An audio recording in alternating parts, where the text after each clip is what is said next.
Kamusta mga kabisdak, at kakauwi lang po natin sa work. So ngayon mag-vlog na naman po ako at i-share ko na naman po sa inyo yung mga bagong updates ng mga latest job hiring ngayon dito sa New Zealand. Medyo maingay po kasi ngayon sa bahay, kaya hanap lang po tayo ng place na mapagpupwestuhan para mas ma-vlog ko po yung hiring ngayon. At shout out po sa ating mga nurses dyan, dahil ang job hiring po ngayon ay para sa mga nurse. Kaya kung ikaw po ay isang nurse, alamin niyo po yung qualifications, baka ikaw po ay isang qualified para sa job hiring na to.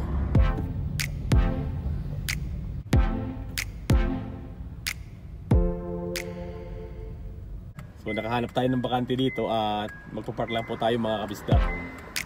So dito lang po tayo mga kabisdak muna at i-share ko po sa inyo yung job hiring na to. At mamaya magva-vlog din po ako dyan sa may lakeside. So andito po tayo sa Queenstown. At ibang job hiring na naman ang aking i-share pagkatapos ng vlog na to. At iuna ko lang po yung job hiring ngayon ng mga nurse, dahil marami na rin po sa ating mga kabisdak dyan ang nag-aabang, lalo na po sa posisyon as a nurse, kasi alam ko po mayroon ding mga may work experience dyan. Kaya malaking chance po to para sa inyo kung ikaw po ay isang qualified o registered nurse para sa posisyon nito. Kaya simulan po natin kung ano po ba o paano po ba makapag-apply as a nurse dito sa New Zealand. Para po mas malinaw sa inyo, mag-send lang po kayo ng resume sa email address at ilalagay ko po yan dito sa aking screen mamaya. Pero bago po yan, gusto ko po sanang i-share sa inyo kung ano po ba yung mga qualifications sa job hiring na to, para at least ay mas malinaw po sa inyo kung ikaw po ba ay qualified para sa posisyon na to, dahil marami din po sa atin na mayroong work experience ng nurse, pero pagdating po kasi sa mga ibang documents ay medyo nahirapan po silang i-provide. Ito po ay ilan lang po sa mga qualifications ang babanggitin ko, at ito lang po ang nakalist sa recruitment agency. At ang recruitment agency po ay dyan sa Pinas, so mag-apply po kayo mamaya sa kanilang email address, at sila po ang mismong magpo-process ng inyong application para makapag-work po kayo dito sa New Zealand.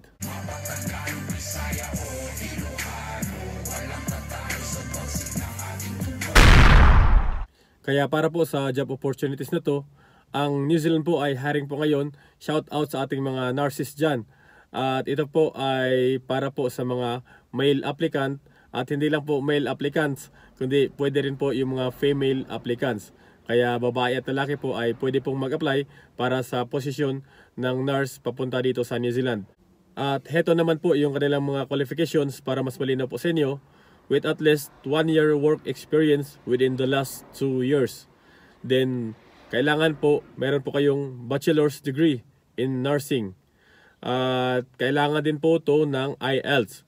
So need po ay maipasa niyo po yung English language test. At bukod po doon ay kailangan din po dito ng registered in CGFNS for NZ. So hindi po ako familiar sa CFGNS na to.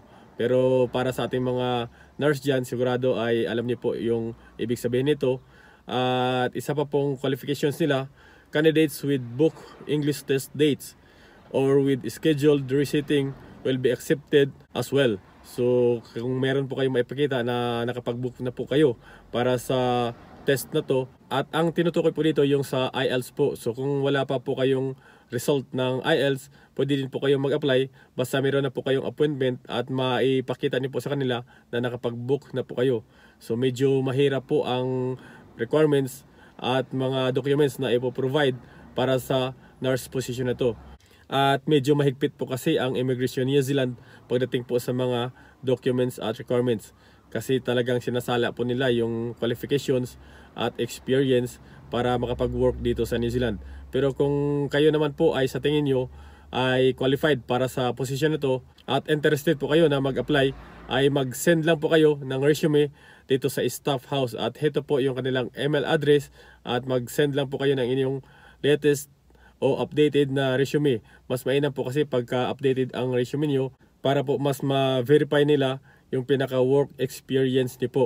Kaya mag-send na lang po kayo ng inyong CV na updated po yung inyong work experience. At ito po ay no placement fee at wala rin po itong processing fee.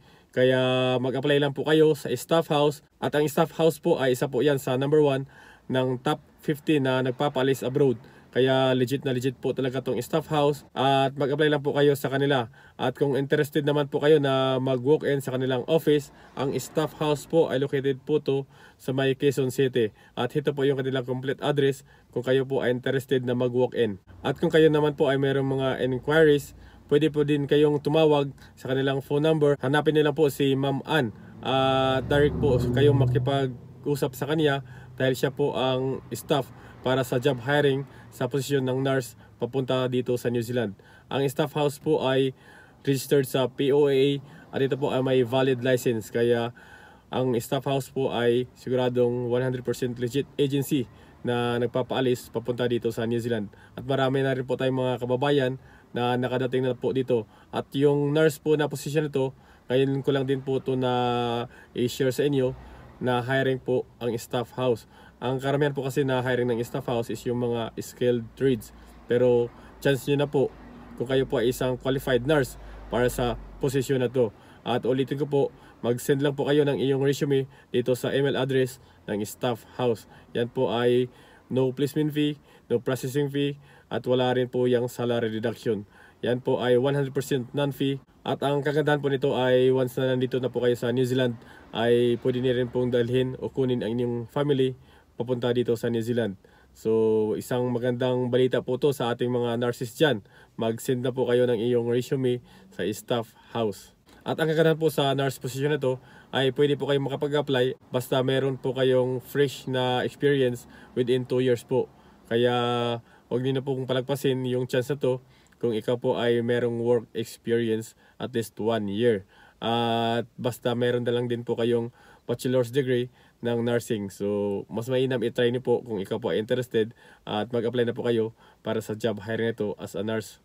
Kasi marami na rin po talagang mga job opportunities ngayon papunta dito sa New Zealand. Medyo mahigpit nga po sa documents, pero once naman po na mai-submit po lahat ng mga requirements, ay mas malaki din po yung chance na matanggap at makapag-work po dito once na qualified po kayo sa posisyon ng job hiring na to. At para naman po sa ating mga kabistag dyan na gustong magtrabaho din dito sa New Zealand, bisitahin niyo lang po yung aking YouTube channel at marami po tayong mga job opportunities at mga latest job hiring na naibahagi ko na po. Kaya kung gusto niyo pong malaman yung iba pang mga latest job hiring, stay connected lang po at please consider subscribing para every time po na meron po akong bagong video ay mapapanood niyo po. Kasi sayang naman po yung mga pagkakataon baka ikaw po ay isa sa qualified applicant para sa mga posisyon na binabahagi ko po sa inyo. Dahil ang New Zealand po ngayon ay napakadami na po talaga ng mga job hiring ngayon. At last July po ay nag-open na po kasi ulit ang border dito sa New Zealand after po ng pandemic. Kaya ang dami na pong mga job opportunities ngayon papunta dito sa New Zealand. At ang New Zealand po ay wala pong placement fee. No placement fee country po ang New Zealand. Kaya sa ating mga kabisdak dyan na gustong mag-apply at magtrabaho dito sa New Zealand, need lang po ay meron po kayong work experience dahil ang pinaka mas mabilis na pathway para makarating po dito sa New Zealand ay yung merong work experience, lalo na sa ating mga kababayan dyan na overseas o merong work experience abroad. So yan lamang po muna sa ngayon at sa ating mga nurses dyan, mag-apply na po kayo sa Staff House. At ulitin ko po, ang Staff House po, yan po ang recruitment agency na magpo-process po ng inyong application para po sa job hiring na to. So good luck po sa inyong application. Sana po ay matanggap kayo at see you on my next video.